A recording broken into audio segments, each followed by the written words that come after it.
Hello electrical বন্ধুরা, এবং এখানে দেখতে পাচ্ছেন এটি একটি ড্রাইভ।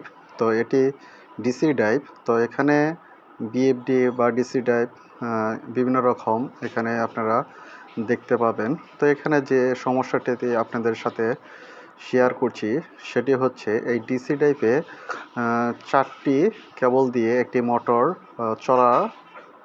চলতে পারে। তো সেক্ষেত্রে এই ডিসি ড্রাইভে দুটি হচ্ছে ফিল্ড কারেন্ট এবং দুটি হচ্ছে আর্মেচার কারেন্ট। তো এই আপনাদেরকে মাঝে যে সার্কিটটি আমি দেখাচ্ছি, তো এখানে দেখতে পাচ্ছেন তিনটি, এটি হচ্ছে ক্যাপাসিটর। তো আপনারা এরকম ডিসি ড্রাইভে দেখতে পারবেন বা বড় বড় ড্রাইভে, ছোট ড্রাইভেও আছে। তো সেখানে আপনারা কিভাবে এই ক্যাপাসিটরগুলো যদি না পাওয়া যায় তখন আপনারা কিভাবে এই মোটরটি চালাবেন, তো সেই প্রসঙ্গে আমি আপনাদের মাঝে বলার চেষ্টা করছি। তো এখানে দেখতে পাচ্ছেন এটি হচ্ছে ডায়োড বা রেকটিফায়ার এখানে আছে। তো এখানে আমি কভারটি লাগিয়ে দিয়েছি তো আপনাদেরকে দেখানোর জন্য। তো এখানে আমি কিছু ডিভাইস এখানে নিয়েছি। তো আপনাদেরকে এগুলো নিতে হবে তা নয়, তো আপনারা কিছু কম দিয়েও আপনারা এটি চালাতে পারবেন। তো সেই ক্ষেত্রে আপনাদের কি করতে হবে, করণীয় কী? তো এখানে আমি আপনাদেরকে দেখাচ্ছি 0 ভোল্ট এবং 400 300 ভোল্ট বিভিন্ন ভোল্টেজ এখানে স্টেপ দেওয়া আছে। তো এখান থেকে আমি 400 ভোল্ট ইনপুট নিয়েছি এবং আউটপুট সেটি আমি 200 ভোল্টে রূপান্তরিত করেছি।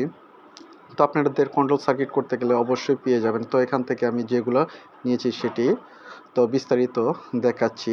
তো এটি দুটি আর্মেচার, তো আমি ফিল্ড সেখান থেকে দিয়ে দিয়েছি। তো আমার এখানে ডিভাইসটি ফিল্ডের যে কারেন্ট সেটির জন্য যে ইলেকট্রনিক সার্কিটটি সেটি ড্যামেজ হয়ে গেছে। তো আমার মোটরটি চালানোর জন্য তো আমি সেই ডিভাইসগুলো ইউজ করেছি।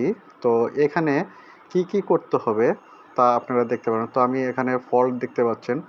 তো এখানে কিছু প্যারামিটার দেওয়ার দরকার।